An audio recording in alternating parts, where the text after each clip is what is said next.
बिस्मिल्लाहिर्रहमानिर्रहीम। अस्सलाम वालेकुम दोस्तों, आप सभी खैर आफ़ियत से होंगे। अल्लाह मज़ीद तरक्कियाँ अता फ़रमाए। दोस्तान मोहतरम, सीधे ख़बर की तरफ आपको लेके चल रहा हूँ। सोशल मीडिया पर बिलखुसूस यूट्यूब पर आप एक वीडियो देख रहे होंगे जो गर्दिश कर रही है, जो इस वक्त चर्चा में है।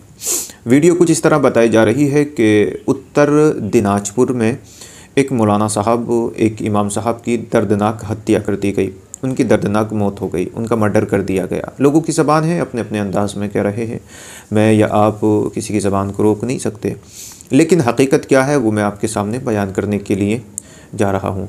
दोस्तान मोहतरम, आपको मैं बाखूबी बताता चलूँ, ये ख़बर पूरी आपको बिल्कुल तहक़ीक़ात के साथ आपकी समात के हवाले उतारूँगा, लेकिन उससे पहले ज़रा ये समझ लें इस तरह की ख़बरों से क्या होता है जो बाहर के एरिए में, यानी कर्नाटका, तेलंगाना, आंध्र प्रदेश, महाराष्ट्र, गुजरात, राजस्थान, इन जगहों पर जो अइम्मा हज़रात इमामत को अंजाम दे रहे हैं, यानी जो लोग इमामत कर रहे हैं इन जगहों पर, उन पर बहुत भारी असर पड़ता है। और ये सब फेक खबरें होती हैं, इस तरह की अक्सर व बेशतर। कुछ हकीकत होती हैं, मैंने भी इस तरह की वीडियो डाली है, आपने देखी भी होंगी।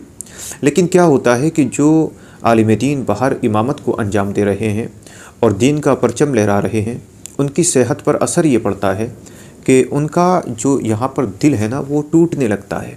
क्यों?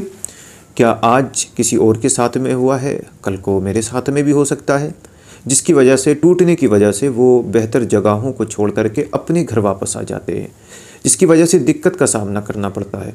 ख़बर कुछ इस तरह है, मैं आपको बता दूँ, माज़रत चाहता हूँ, बात थोड़ी तवील और लंबी हो गई।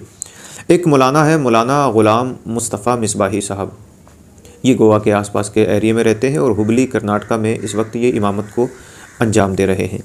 इनका ये बिल्कुल साफ़ तौर पर एक बयान आया है, इनकी एक रिकॉर्डिंग आई है जिसमें इन्होंने कहा है कि ये उत्तर दिनाजपुर के नाम से जो वीडियो वायरल हो रही है, जिसमें बताया जा रहा है कि एक इमाम साहब का मर्डर कर दिया गया, उनको मार दिया गया। इसकी हकीकत ये है कि इन मौलाना साहब, मैंने ये लिख के भी रखा है ताकि आपको बताने में कुछ आसानी हो जाए मुझे। इनका नाम है मोहम्मद रेहान रज़ा अशरफ़ी, जिनके बारे में बताया जा रहा है। हकीकत है इंतकाल उनका हो चुका है, अल्लाह करीम उनके दर्जात को बुलंद फरमाए।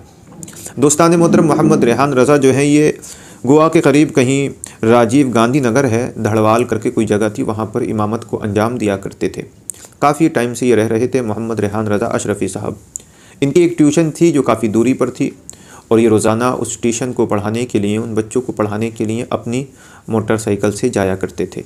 लेकिन उस दिन, जिस दिन इनका इंतकाल हुआ, इनकी गाड़ी में पेट्रोल नहीं था, जिसकी बुनियाद पर इनके जहन में ये ख़याल पैदा हुआ कि क्यों ना पैदल जा कर के बच्चों को पढ़ा के आया जाए।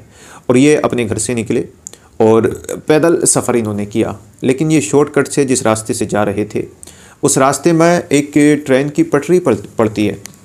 उस पटरी को इधर से तो इन्होंने क्रॉस कर लिया, लेकिन जब उधर से वापस ये आ रहे थे ना, तो इन्होंने इस बात पर गौर न दी कि ट्रेन आ रही है। तो अचानक से एक हल्की सी चपट इनके ट्रेन की लगी, जिसकी बुनियाद पर इनके चेहरे का इनका जो चेहरा था वो बिगड़ गया और ये काफ़ी दूर जाके गिर गए।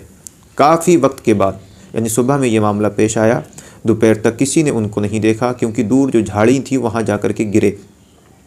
दोपहर के बाद जब छानबीन की गई कि इमाम साहब कहाँ हैं, नज़र नहीं आ रहे हैं, तो किसी छोटे से बच्चे की नज़र पड़ी थी वहाँ पर। उस मौलाना की तरफ देखा कि चेहरा बिगड़ा हुआ है। बच्चा घबराते हुए बस्ती में आया, बस्ती में आकर के बताया। लोगों ने जाकर के देखा वहाँ पर। जब लोगों ने जाकर के देखा तो पता चला फला मस्जिद के ये इमाम साहब हैं। उसके बाद उनके कुछ चचाजाद भाई वहाँ पर रहा करते थे, उनको बुलाया गया, उनको बताया गया। तो खैर ये एक ट्रेन हादसा था। उसके बाद उनकी अहलिया को, उनका जो परिवार वहाँ पर मिले जुले लोग रहा करते थे, उनसे मिलने जुलने वाले जो करीबी होते ना, वो जो रहा करते थे, उनको ख़बर दी गई। मामला यहाँ तक पहुँचा कि वहाँ बस्ती के लोगों ने उनको उनके घर तक पहुँचाने की तैयारियाँ की और 2020 जनवरी को गोवा एयरपोर्ट से इनको इनके इलाके में, यानी जहाँ के ये रहने वाले थे, जहाँ इनकी पैदाइश थी, वहाँ इनको भेजा गया। और भेज करके वहाँ 20 जनवरी को इनकी तदफीन की तैयारी इन्हीं के घर पर की गई है। तो इस खबर की हकीकत यह है। तो लोगों ने इसको तरह तरह से अपने अपने अंदाज़ में यूट्यूब पर आकर के बताया है। बहरकेफ जो सच्चाई थी वो मैंने आपके सामने बयान की है। अल्लाह करीम मुझे भी समझने की तौफीक अता फ़रमाए और तमाम उम्मत मुस्लिमा, तमाम कौम को समझने की तौफ़ीक़ अता फ़रमाए। आपका भाई इसी के साथ आपसे अलविदा कहता है। कल फिर एक नई वीडियो के साथ मुलाकात ज़रूर करूँगा आपसे। तब तक के लिए अपने भाई को इजाज़त दें। अस्सलामु अलैकुम व रहमतुल्लाहि व बरकातुहू।